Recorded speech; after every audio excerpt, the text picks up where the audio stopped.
नमस्कार साथियों, Kalyani IAS academy के डिजिटल प्लेटफॉर्म पर आपका हार्दिक स्वागत है। पिछले लेक्चर में हमने गुरुत्वाकर्षण बल को बहुत ही अच्छे से पढ़ा एवं समझा था। इस लेक्चर में हम घर्षण बल को बहुत ही अच्छे से पढ़ेंगे एवं समझेंगे। तो शुरू करते हैं घर्षण बल से।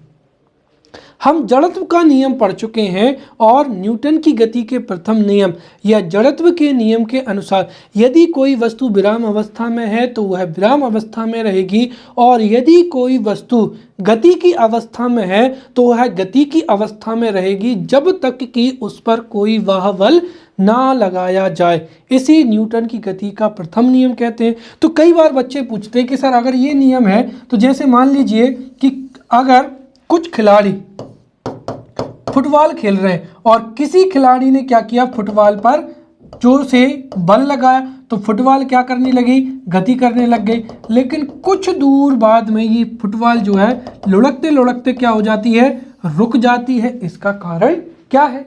या फिर कोई भी वाहन, राइट, किसी भी वाहन को हम एक बार स्टार्ट करें और उसको स्पीड दबा दें तो वो वाहन को, अगर हम इंजन को बंद कर दें तो वो वाहन भी चलते चलते क्यों रुक जाता है? तो उसका कारण क्या होता है? घर्षण बल होता है।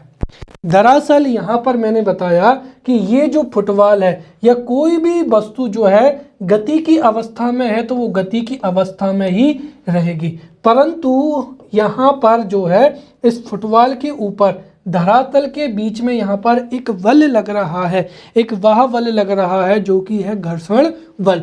और उसी घर्षण बल की वजह से जो फुटबॉल है वो क्या होती है, रुक जाती है। या जैसे ही वाहन को आप इंजन को बंद कर देंगे तो वो सड़क एवं टायरों के बीच में जो घर्षण बल लगेगा उसकी वजह से भी वाहन जो है चलते चलते रुक जाएंगे। तो समझते हैं इसी घर्षण बल को। तो यहाँ पर घर्षण बल से तात्पर्य होता है कि वह बल जो दो वस्तुओं के संपर्क तलों पर कार्य करता है तथा वस्तु की सापेक्षिक गति का विरोध करता है, उसे ही घर्षण बल कहते हैं। यहाँ पर दो शब्दों पर विशेष रूप से ध्यान देना कि जो घर्षण बल है वो हमेशा वस्तुओं के संपर्क तल पर कार्य करता है। जहाँ पर भी दो वस्तुएं संपर्क करेंगी, राइट। पिछले लेक्चर में मैंने आपको बताया था कि जो बल होते हैं वो दो प्रकार के होते हैं। एक हो जाएगा संपर्क बल, राइट, और एक हो देखा था हमने क्षेत्र बल, राइट। संपर्क बल क्या होते हैं? देखिए, ऐसे बल जिनको, राइट, ऐसे बल जिनको प्रत्यक्ष रूप से संपर्क के माध्यम से आरोपित किया जाता है तो उन्हें ही संपर्क बल कहा जाता है। जैसे यदि मुझे इसको धक्का देना है तो मुझे इसको क्या करना पड़ेगा, टच करना पड़ेगा। तो ऐसे बल जो प्रत्यक्ष संपर्क के द्वारा ही आरोपित किए जाते हैं उनको ही संपर्क बल कहा जाता है। और उसके दो उदाहरण देखे थे, एक तो व्यक्ति के द्वारा कार को धक्का देना या फिर क्या हो जाएगा, घर्षण बल।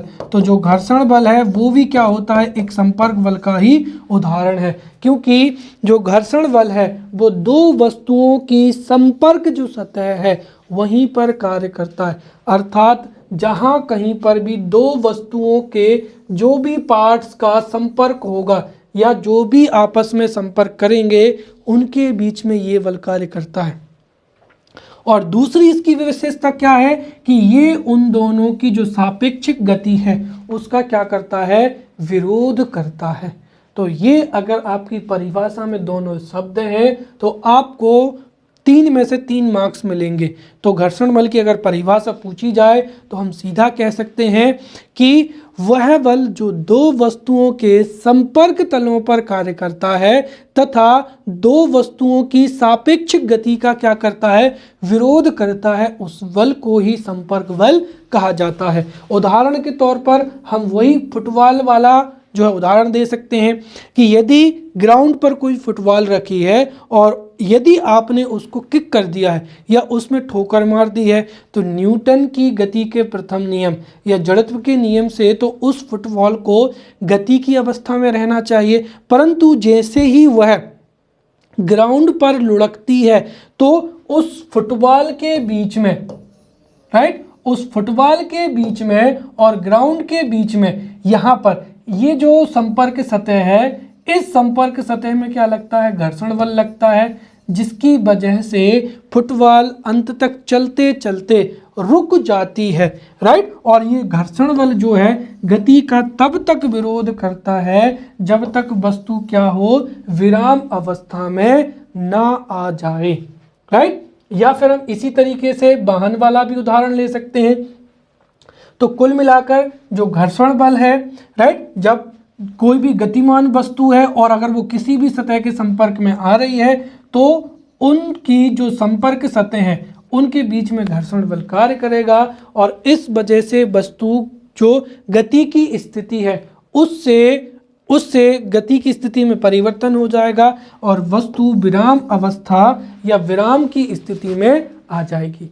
एक बात और यहाँ पर जो हमेशा ध्यान रखेंगे वो ये है कि घर्षण बल की दिशा हमेशा वस्तु की गति की दिशा के क्या होती है, विपरीत होती है। इसका मतलब ये है कि अगर फुटबॉल इस तरफ जा रही है तो जो घर्षण बल है वो इस ओर कार्य करेगा, राइट। तो वह बल जो दो वस्तुओं के संपर्क तलों पर कार्य करता है तथा सापेक्षिक गति का विरोध करता है उसे घर्षण बल कहते हैं और इसकी दिशा हमेशा वस्तु की गति के दिशा के या वस्तु की गति के विपरीत दिशा में होती है।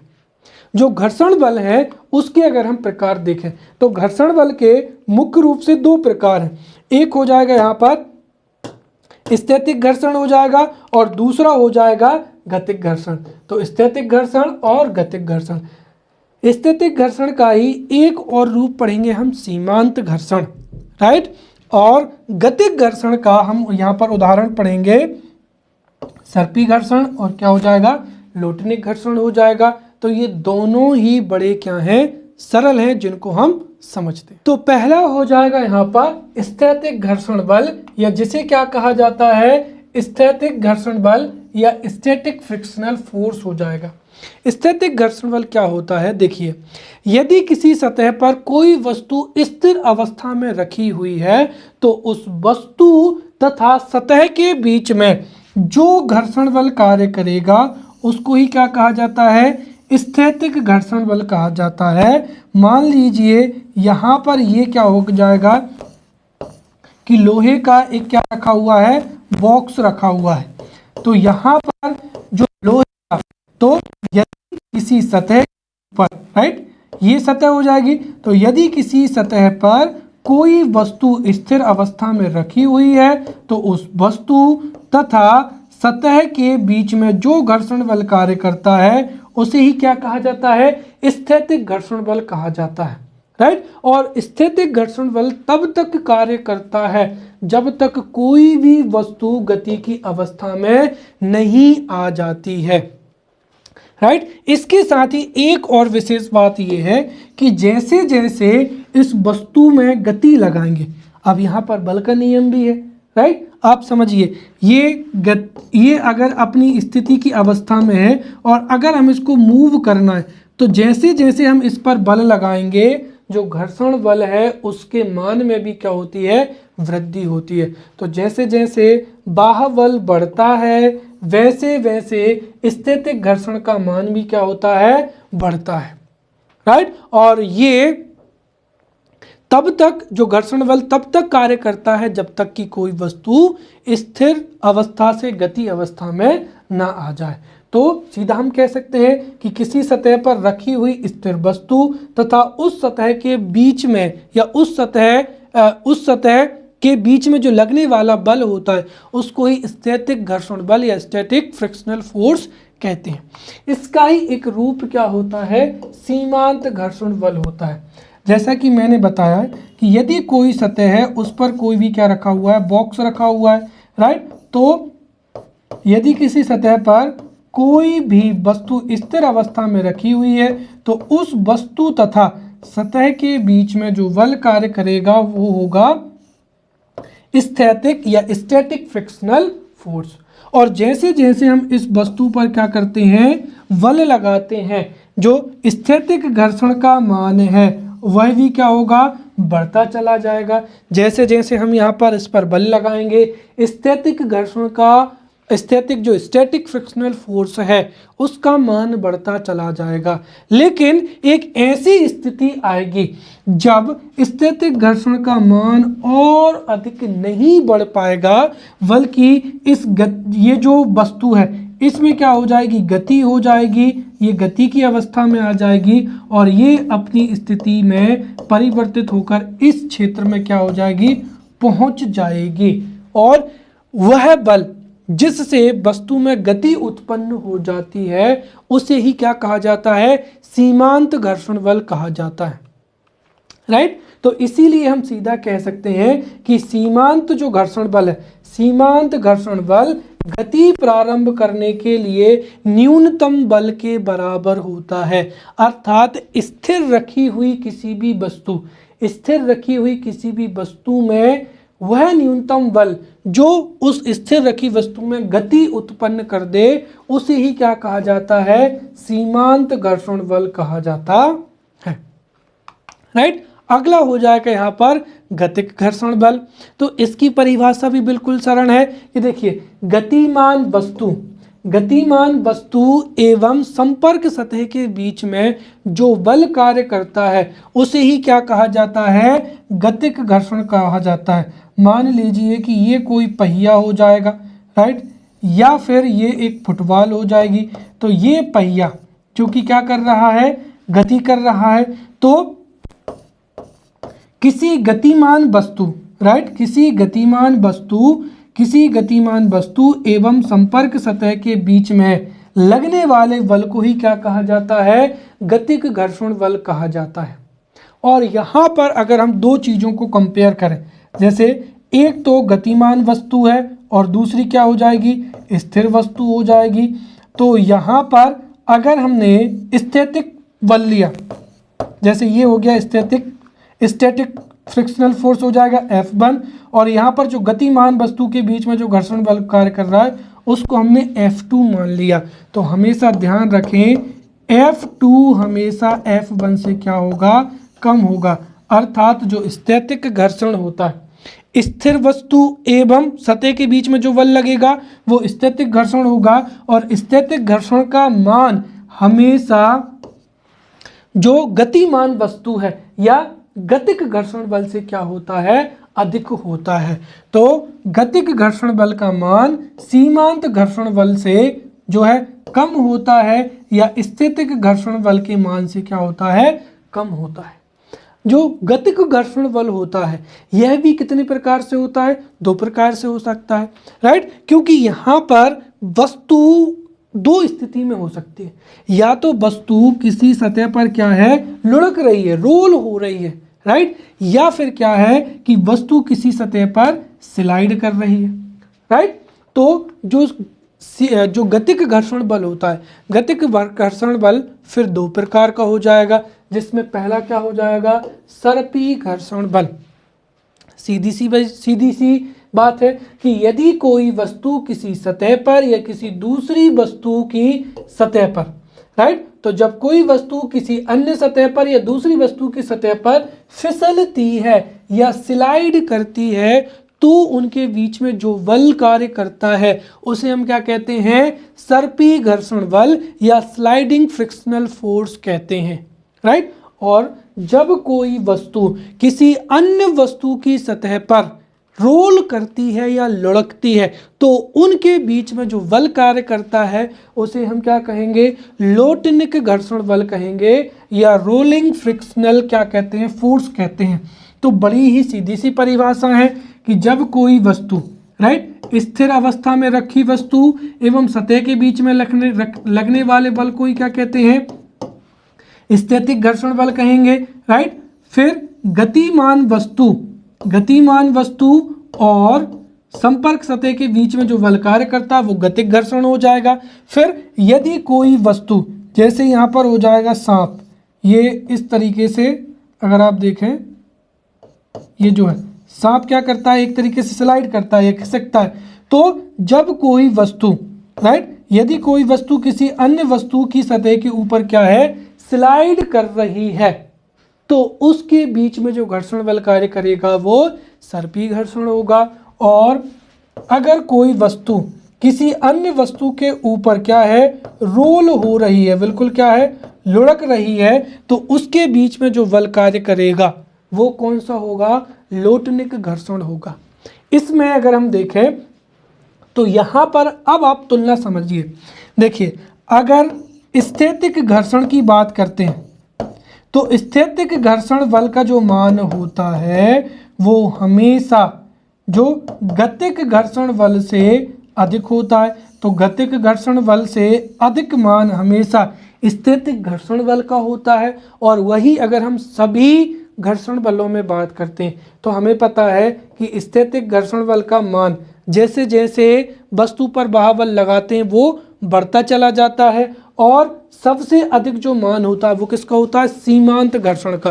क्योंकि सीमांत घर्षण वह घर्षण का अधिकतम मान होता है जिसके बाद से अगर हम बल लगाते हैं तो वह वस्तु क्या होती है, गति की अवस्था में आ जाती है। और सबसे जो कमजोर घर्षण बल होता है वो कौन सा होता है, लोटनिक घर्षण बल होता है, राइट। तो इसी वजह से अगर कोई वस्तु किसी सतह पर हम उसको घसीट रहे हैं तो उससे अच्छा है उसमें हम क्या लगा दें, पहिया लगा दें, राइट। तो इसी वजह से उस वस्तु को लुढ़का कर लाना क्या होता है, आसान होता है, राइट। जैसे ये क्या हो जाएगा, ठेला हो जाएगा, राइट। अगर आप किसी भी फ्रिज को जमीन पर घसीटते हुए लेकर आएंगे, राइट, तो वहां पर नो डाउट कौन सा बल कार्य करेगा, इस पर कार्य करेगा ये वाला जो है सर्पी घर्षण हो जाएगा, स्लाइड वाला। लेकिन अगर आप पहिया लगा देंगे तो वो लोटनिक घर्षण में तब्दील हो जाएगा, जिससे और भी आसानी से उसको जो है वो खींचा जा सकता है, राइट। तो ये थे घर्षण के विभिन्न प्रकार। अब हम समझते हैं कि घर्षण कोण क्या कहलाता है। तो सीमांत घर्षण और अविलंब प्रतिक्रिया के परिणामी बल द्वारा संपर्क तल पर अविलंब के साथ जो बनाया जाता कोण होता है उसको ही घर्षण कोण कहा जाता है। अब सबसे महत्वपूर्ण यहाँ पर जो हर एक स्लाइड है उससे मतलब हर एक जो पीपीटी की स्लाइड है इससे 5-5 नंबर के प्रश्न पूछे जा सकते हैं। तो पहला ये प्रश्न पूछा जा सकता है कि घर्षण बल के प्रमुख गुणों की विवेचना कीजिए, या घर्षण बल के प्रमुख गुणों को समझाइए। तो हम यहाँ पर घर्षण बल के प्रमुख जो गुण हैं उनको समझते हैं। घर्षण बल का या फ्रिक्शनल फोर्स का पहला गुण क्या होता है कि घर्षण बल संपर्क सतहों की प्रकृति पर निर्भर करता है। सीधी सी बात है, जो घर्षण बल है वो दो वस्तुओं की संपर्क सतहों पर कार्य करता है एवं सापेक्षिक गति का क्या करता है, विरोध करता है। इसीलिए संपर्क सतहों की प्रकृति जैसी होगी उतना ही घर्षण बल उन दोनों संपर्क सतहों के बीच में कार्य करेगा। यही कारण है कि यदि दोनों वस्तुओं की सतह क्या है, चिकनी है, तो घर्षण बल का मान क्या हो जाएगा, कम हो जाएगा। यही कारण है कि कल पुर्जे आवाज ना करें या ज़्यादा ना घिसे, इसके लिए हम उनमें स्नेहक ग्रीस या तेल क्या करते हैं, लगाते हैं। वहीं दूसरी चीज, यदि सतह खुरदुरी होती है तो घर्षण बल का मान क्या होता है, ज़्यादा होता है। यही कारण है कि घर पर जब भी हम जो फर्श बनाते हैं, और अगर जैसे हम देखते हैं कि ये आपकी क्या हो जाएंगी, सीढ़ियां हो जाएंगी, राइट। अगर आप जो है ये पूरा का पूरा जो है इस तरीके से प्लेन रखेंगे तो क्या होगा, आप फिसलेंगे। इसीलिए क्या करते हैं हम घर पे छोटे छोटे इस पर क्या लगा देते हैं, पट्टियाँ लगा देते हैं, ताकि इससे क्या हो जाए, सतह खुरदुरी हो जाए। और सतह खुरदुरी हो जाएगी तो आप आसानी से क्या होंगे, या तो सीढ़ियों के माध्यम से चढ़ के जा सकते हैं या फिर सतह खुरदुरी होकर भी जो है आप चढ़ सकते हैं, राइट। या इसीलिए हम क्या करते हैं, सीढ़ियाँ बनाते हैं। तो यहाँ पर चिकनी सतह घर्षण कम होगा, सतह खुरदुरी घर्षण क्या होगा, अधिक होगा। दूसरा और सबसे महत्वपूर्ण ये है कि जब भी दो ठोस वस्तुएं होती हैं, दो पत्थर हैं, राइट, तो दो ठोस वस्तुओं के बीच में या दोनों ही संपर्क सतह यदि ठोस हैं तो घर्षण बल क्या होगा, सर्वाधिक होगा। परंतु यदि एक सतह जो है ठोस है और दूसरी सतह क्या है, द्रव है, तो द्रव और ठोस सतहों के बीच में घर्षण का मान जो है ठोस वस्तुओं के घर्षण से क्या होगा, कम होगा। और सबसे कम घर्षण जो होता है वो ठोस एवं वायु के बीच में होता है। राइट, यही कारण है कि भाई जो दोनों सतहें, जैसे लोहे की दोनों सतहें, राइट, लोहे की दोनों सतहें दोनों ठोस हैं, अगर उनके बीच में हम थोड़ा सा ग्रीस लगा देते हैं तो एक सतह जो क्या हो जाएगी, ग्रीस हो जाएगी, और दूसरी क्या हो जाएगी, ठोस हो जाएगी। तो स्नेह का या लुब्रिकेंट लगाने की वजह से भी द्रव ठोस के बीच में घर्षण बल कार्य करेगा, जिससे ठोस की तुलना में वो कम हो जाएगा, और घर्षण कम हो जाएगा तो वाहन जो है अधिक एफिशिएंसी के साथ में चलेंगे। वैसे ही हम जो वॉल बियरिंग होते हैं, वॉल बियरिंग का मतलब क्या रहता है कि जो वाहन होते हैं, वाहन की जो धुरी होती है, राइट, जैसे ये धुरी है, और अगर इसके ऊपर ही क्या लगी है, ये पूरा का पूरा जो है पहिया है, राइट, जैसे ये पहिया। अब हम क्या करते हैं कि इसके ऊपर यहाँ पर इस तरीके से छर्रे लगा देते हैं, और इसके ऊपर फिर क्या करते हैं, जो पूरा का पूरा पहिया जो है वो बना हुआ होता है। तो एक तरीके से अगर हम देखें तो यहाँ पर जो बॉल बियरिंग की है, हमने छर्रे लगाए हैं, इनकी वजह से क्या होगा कि जो स्लाइडिंग या सर्पी घर्षण लोटनिक घर्षण में बदल जाएगा, और उसकी वजह से घर्षण का मान क्या हो जाएगा, कम हो जाएगा। तो घर्षण के ये दो गुण होते हैं, घर्षण बल संपर्क सतहों की प्रकृति पर निर्भर करता है, और दूसरा ठोस सतहों के बीच में घर्षण बल सबसे अधिक होगा, द्रव ठोस के बीच में और कम, और वायु ठोस के बीच में घर्षण बल क्या होगा, सबसे कम होगा, लेकिन होगा जरूर। जिसको हमने पिछले लेक्चर में भी पढ़ा था कि अगर एक व्यक्ति पैराशूट खोलकर कूद रहा है और दूसरा व्यक्ति पैराशूट के बगैर, तो जो व्यक्ति ने पैराशूट नहीं खोला है वो पृथ्वी पर वायु के घर्षण की वजह से बहुत जल्दी से नीचे आ जाएगा। लेकिन यदि जिस व्यक्ति ने भी क्या किया है, पैराशूट खोल लिया है, राइट, तो वो व्यक्ति क्या होगा, जमीन पर देर से आएगा, क्योंकि यहाँ पर पैराशूट का जो क्षेत्रफल है वो बढ़ जाएगा, और अधिक क्षेत्रफल होने की वजह से वायु का घर्षण भी अधिक लगेगा, जिसकी वजह से वो देर से जमीन पर आएगा। तो ये थे घर्षण बल के गुण। अब हम यहाँ पर समझते हैं घर्षण बल के उपयोग। ये भी परीक्षा में पूछा जा सकता है 5 नंबर में। तो घर्षण बल के प्रयोगों को या घर्षण बल के उपयोगों को हम इन बिंदुओं से बता सकते हैं। सबसे पहला हो जाएगा कि सड़कों पर चलने के लिए या सड़कों पर वाहनों के चलने के लिए जो है घर्षण होना अनिवार्य होता है। यदि सड़कों पर घर्षण बल नहीं होगा तो गाड़ियों के पहिए क्या होंगे, फिसलने का डर रहता है, राइट। इसीलिए जो चिकनी सड़कें होती हैं उन पर चूना या बारीक रेत फैला दी जाती है, राइट। तो सड़कों पर घर्षण ना होने पर जो गाड़ियों के पहिए क्या होते हैं, फिसलते हैं। साथ ही जो चिकनी सतह होती है उस पर भी चलने में क्या होती है, परेशानी होती है। या हम कह सकते हैं कि जो कीचड़ होता है, जैसे हम समझते हैं कीचड़ में जो गाड़ियां क्या होती हैं, फंस जाती हैं, क्योंकि कीचड़ में जैसे ही पहिया राउंड करता है तो घर्षण ना लगने की वजह से पहिया वहीं पर राउंड करता चला जाता है, और इस वजह से जो भी व्हीकल है वो कीचड़ में फंस जाता है। तो कीचड़ में गाड़ियां फंस जाती हैं क्योंकि चिकनी सतह पर घर्षण कम होता है। वहीं सड़कों पर अगर तेल आदि हम फैला देते हैं तो जो साइकिल है, मोटरसाइकिल है या कोई भी वाहन है वो क्या होता है, फिसल जाता है। यदि आपका पैर केले पर आ जाएगा किसी चिकनी सतह पर तो आप भी क्या हो सकते हैं, फिसल सकते हैं, राइट। वहीं बर्फ पर चलना भी क्या होता है, कठिन होता है, क्योंकि बर्फ में भी जो है घर्षण कम लगता है।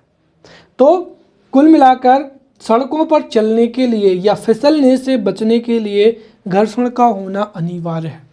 वहीं आप समझिए कि अगर घर्षण का सिद्धांत कार्य ना करता तो आज तो जो वाहन है उनको सोचिए रोकना कितना मुश्किल हो जाता, राइट। अगर कोई व्हीकल जो है बाइक 180 की या 80 की स्पीड में चल रही, आपने एकदम से डिस्क ब्रेक लगा दिया, राइट, तो जरूर से जरूर आपका एक्सीडेंट हो जाएगा। आप तुरंत के तुरंत क्या हो जाएंगे, जड़त्व, गति के जड़त्व की वजह से आप बहुत तेजी से आगे गिरेंगे और आपकी जान भी जा सकती है, राइट। इसीलिए जो पहिए होते हैं या ब्रेक सिस्टम होते हैं उनको एकदम से नहीं रोका जाता। कोई भी ब्रेक सिस्टम हो उसमें घर्षण के माध्यम से उसकी गति को कम किया जाता है। तो रेलगाड़ी या वाहनों में ब्रेक लगाकर जो है रोका जाता है, और ब्रेक जो सिस्टम बनाया जाता है वो किस पर होता है, घर्षण के सिद्धांत पर कार्य करता है। घर्षण की वजह से ही हम आग उत्पन्न कर पाते हैं, राइट। अगर घर्षण नहीं होगा तो आज वर्तमान समय में आग की खोज भी ना होती, या वर्तमान समय में जो हमारा लाइटर है या माचिस है उसमें भी घर्षण की आवश्यकता होती है। साथ ही सबसे महत्वपूर्ण चीज़ ये है कि घर्षण में होने के कारण ही प्रत्येक वस्तु विराम अवस्था में होती है और अपनी जो स्व अवस्था है उस पर ही विराजमान होती है। तो घर्षण होने की वजह से ही वस्तुएं विराम अवस्था में होती हैं, नहीं तो जरा सा बाहुबल लगता तो सभी वस्तुएं क्या होती, गतिमान हो जाती। अगर जैसे कोई आदमी खड़ा है, इतने में हवा चलेगी तो पता चला कि आदमी भी हवा के साथ में क्या हो गया, गतिमान हो गया, राइट। या जो वाहन खड़े हैं सड़कों पर, अगर थोड़ा सा भी किसी ने धक्का दे दिया होता तो वाहन क्या होते, हमेशा चलते रहते। तो घर्षण की वजह से ही जो वस्तुएं हैं वो विराम अवस्था में होती हैं, राइट। और घर्षण ना होता तो जो हमारे धरातल है उस पर रखी हुई वस्तुएं या कारें हल्के से बाहुबल से क्या होती, गतिमान हो जाती। या कोई व्यक्ति अगर सीटी बजाता तो वो क्रिया प्रतिक्रिया के नियम के अनुसार विपरीत दिशा में क्या होता, गति करने लग जाता। तो ये यहाँ पर घर्षण के क्या थे, उपयोग थे। अब हम यहाँ पर घर्षण से हानियाँ समझेंगे, और ये प्रश्न जो है परीक्षा में आने की पूरी संभावना रखता है। तो घर्षण से हानियाँ 5 नंबर में प्रश्न पूछा जाएगा कि घर्षण से कौन कौन सी हानियाँ होती हैं, समझाइए। तो घर्षण की हानियों को हम एक एक करके समझेंगे। सबसे पहला तो ये है कि देखिए, घर्षण के कारण ही ऊर्जा का अपव्यय होता है, क्योंकि चाहे वो आपकी मोटरसाइकिल हो या बड़े बड़े उद्योगों में कोई भी मशीन कार्य कर रही हो, कोई भी मशीन है तो उसमें कई कल पुर्जे आपस में क्या होते हैं, जुड़े हुए रहते हैं, या वो जो है धुरियों पर कार्य करते हैं इस तरीके से, या फिर कई जो पुर्जे हैं वो आपस में क्या होते हैं, जुड़े हुए रहते हैं इस तरीके से। अब समझिए कि बड़े बड़े उद्योगों में या वाहनों में जो उनके वाहनों के पार्ट्स हैं या मशीनों के पार्ट्स क्या होते हैं, आपस में जुड़े हुए होते हैं, और इनके संपर्क तल में घर्षण कार्य करता है। और घर्षण लगेगा तो सीधी सी बात है उससे मशीनों पर भी क्या होगा, प्रभाव पड़ेगा। अर्थात जो घर्षण बल है वो मशीनों के घूमने या जो सापेक्षिक गति उसका विरोध करेगा। इसीलिए मशीनों की जो अधिकांश ऊर्जा है वो घर्षण को निष्क्रिय करने में लग जाएगी। इसी वजह से घर्षण के कारण ऊर्जा का एक भाग जो है वो अपव्यय हो जाता है, और उससे मशीनों की उत्पादकता क्या होती है, कम होती है। तो घर्षण के कारण ऊर्जा का अपव्यय होता है, ये मशीनों की उत्पादकता कम हो जाती है। इसी में आप दूसरा पॉइंट भी लिख सकते हैं कि इससे ईंधन खपत भी क्या होती है, बढ़ती है। अप्रत्यक्ष रूप से घर्षण के कारण ईंधन जो खपत है ये भी क्या होती है, बढ़ जाती है। फिर तीसरा कारण क्या है कि दरअसल कल पुर्जों के बीच में घर्षण बल लगेगा, जिसकी वजह से वो गर्म होंगे। गर्म होने के साथ साथ वो ध्वनि भी उत्पन्न करेंगे, तो ध्वनि भी उत्पन्न करेंगे, गर्म भी होंगे, जिसकी वजह से उनके अणुओं में परिवर्तन आएगा, और इसकी वजह से हो सकता है वो बहुत जल्दी क्या हो जाए, खराब हो जाए। और अगर कल पुर्जे जल्दी जल्दी खराब होंगे तब भी वित्तीय जो खर्च है वह बढ़ेगा। मान लीजिए कोई 5 लाख की मशीन है, उसका पुर्जा 1 साल में खराब हो गया, तो उसकी जो घिसावट है या उस पुर्जे को बदलने के लिए भी वित्तीय खर्च बढ़ेगा। तो दूसरा हम ये तीसरा कारण कह सकते हैं कि जो कल पुर्जे हैं वो बहुत जल्दी क्या होते हैं, खराब होते हैं, और इसी वजह से मशीनों के पुर्जों में क्या होती है, टूट फूट होती है तथा वे घिसते रहते हैं और उनको जल्दी क्या होती है, बदलना पड़ता है। राइट। फिर घर्षण की वजह से जो मशीन है उनकी दक्षता भी क्या होती है, कम होती है। जितना हम ईंधन मशीनों को देते हैं, घर्षण की वजह से एक जो ऊर्जा का भाग है वो अपव्यय हो जाता है, जिसकी वजह से उनकी दक्षता कम होती है। फिर आगे हम लिख सकते हैं यहाँ पर, घर्षण की वजह से ध्वनि प्रदूषण भी होता है। राइट। लेकिन ये विशेष स्थिति है केवल और केवल कहाँ पर, कारखानों में। जो बड़े बड़े कारखाने होते हैं उसमें कई मशीनों के कल पुर्जे आपस में रगड़ाते हैं। राइट। और जिसकी वजह से ध्वनि प्रदूषण भी होता है। तो कारखानों में ध्वनि प्रदूषण का कारण ही क्या होता है, घर्षण हो जाता है। राइट। और घर्षण के कारण ही पुर्जे खराब होने की संभावना होती है, पुर्जे जल्दी जल्दी खराब हो जाते हैं, ईंधन खपत बढ़ता है। राइट। ऊर्जा का क्या होता है, अपव्यय होता है। ये घर्षण से क्या होती हैं, हानियां होती हैं। राइट। चलिए अब हम समझते हैं यहाँ पर घर्षण से लाभ। तो घर्षण से हानियां होती हैं, इसके साथ ही घर्षण से लाभ भी होते हैं। तो घर्षण के कौन कौन से लाभ हैं, इनको भी जो प्रश्न 5 नंबर में पूछा जा सकता है, तो इन्हीं पॉइंट को आप एलाबोरेट करके लिखेंगे तो बहुत अच्छा उत्तर तैयार हो जाएगा। तो घर्षण के कौन कौन से लाभ हैं वो समझते हैं।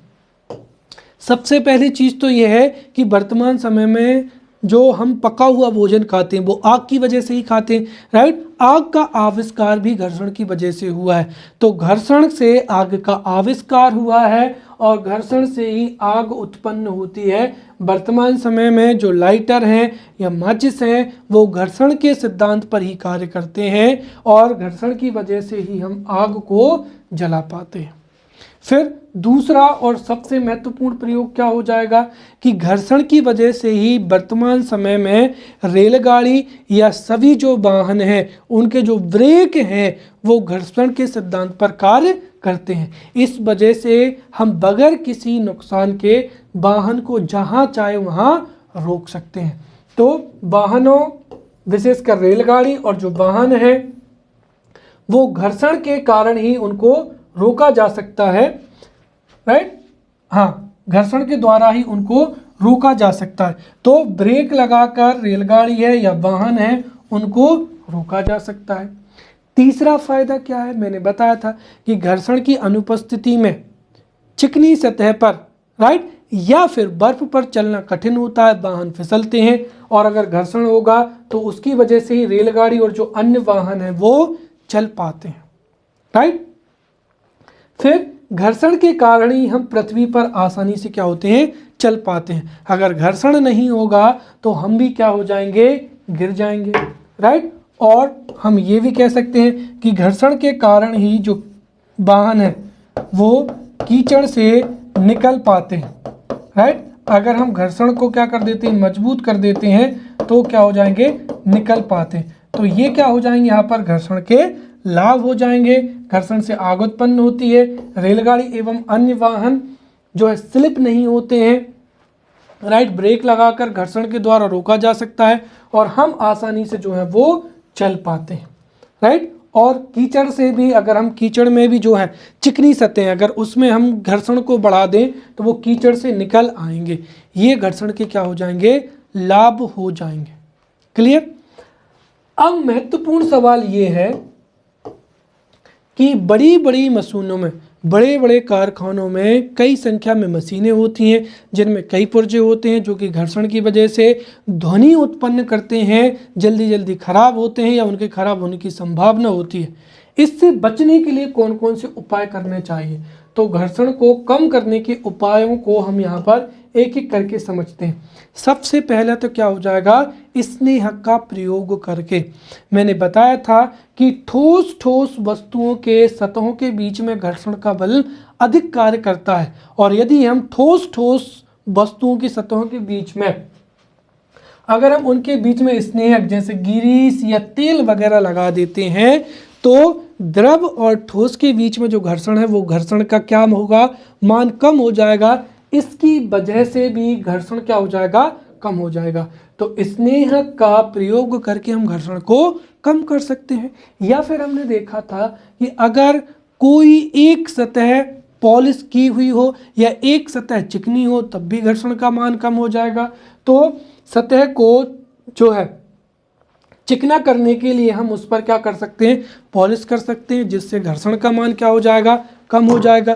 फिर तीसरा यहाँ पर क्या हो जाएगा, बॉल बियरिंग हो जाएगा। मैंने पहले भी बताया है कि जैसे ये धुरी है और इसी पर ये जो है ये पहिया क्या है, घूम रहा है,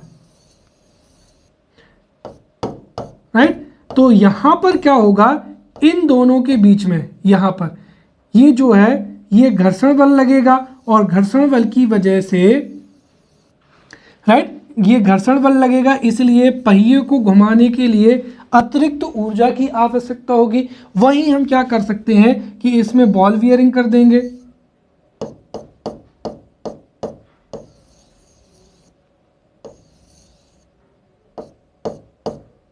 हाँ, यहां पर क्या कर सकते हैं, हम छोटे छोटे छर्रों का इस्तेमाल कर सकते हैं। और इन छोटे छोटे छर्रों से क्या होगा, आप समझिए कि यहाँ पर जो सर्पी घर्षण था वो यहाँ पर रोलिंग या लोटनिक घर्षण में परिवर्तित हो जाएगा।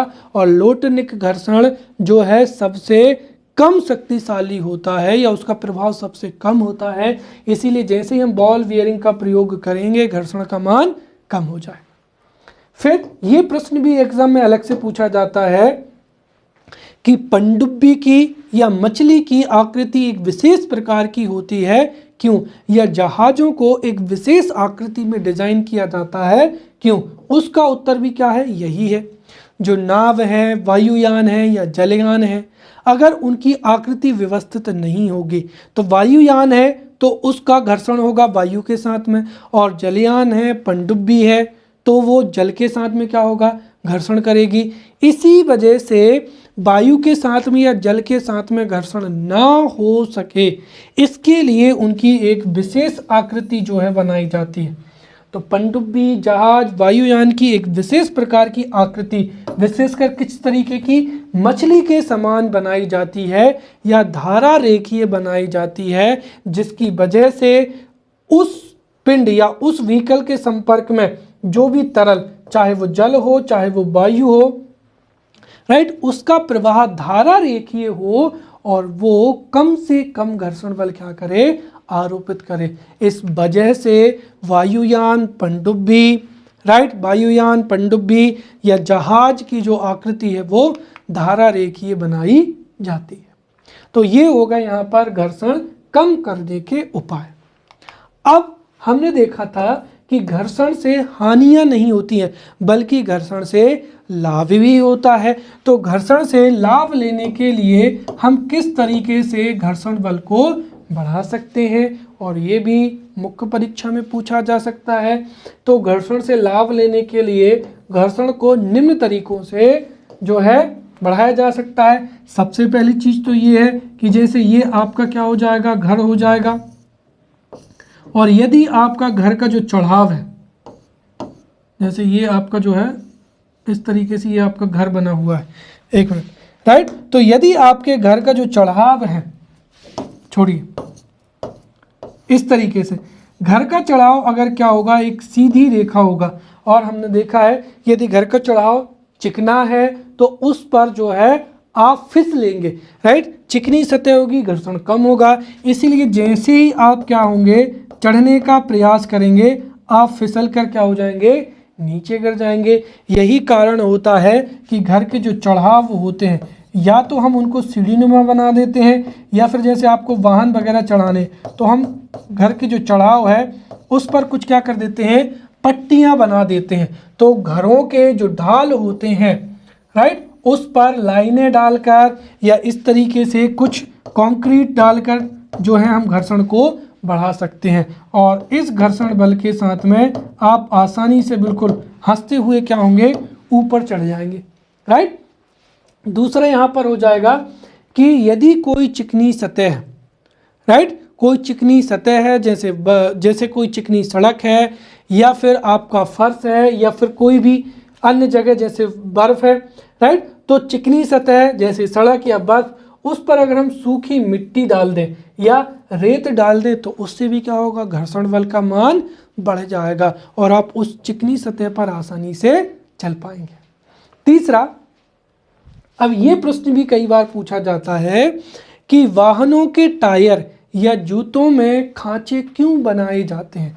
दरअसल अगर हमारे जो जूते या चप्पल हैं,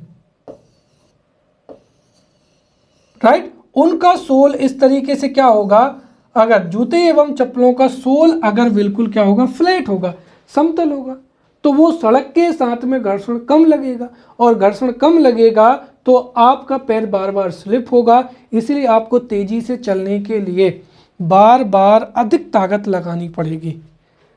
अगर हम जो जूते हैं, राइट, जूतों में अगर हम इस तरीके के क्या बना देते हैं, खांचे बना देते हैं कैसे भी करके, राइट, तो इस तरीके से अगर हम खांचे बना देते हैं तो उससे क्या होगा, उससे इन खांचों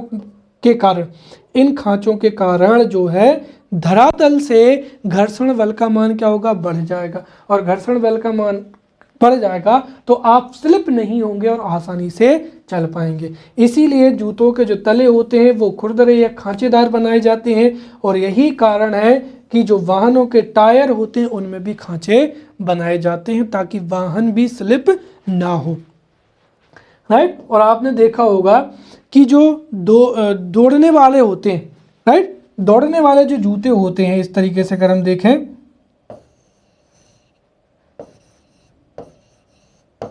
हाँ, वो नुकीले बनाए जाते हैं, राइट। विशेषकर जो खिलाड़ी जो लॉन्ग जंप वगैरह मारते हैं वो इनका प्रयोग करते हैं। तो ये भी जो खिलाड़ी होते हैं जो कि लंबी दूरी जो है दौड़ते हैं या फिर लॉन्ग जंप मारते हैं, राइट, वो भी यहाँ पर नुकीले जूते पहनते हैं ताकि धरातल से उनका पैर बिल्कुल भी स्लिप ना हो। तो ये इस तरीके से हम घर्षण को बढ़ा सकते हैं और ये हमारा टॉपिक यहाँ पर समाप्त होता है, राइट। अगले लेक्चर में नए टॉपिक के साथ मिलेंगे, तब तक के लिए धन्यवाद।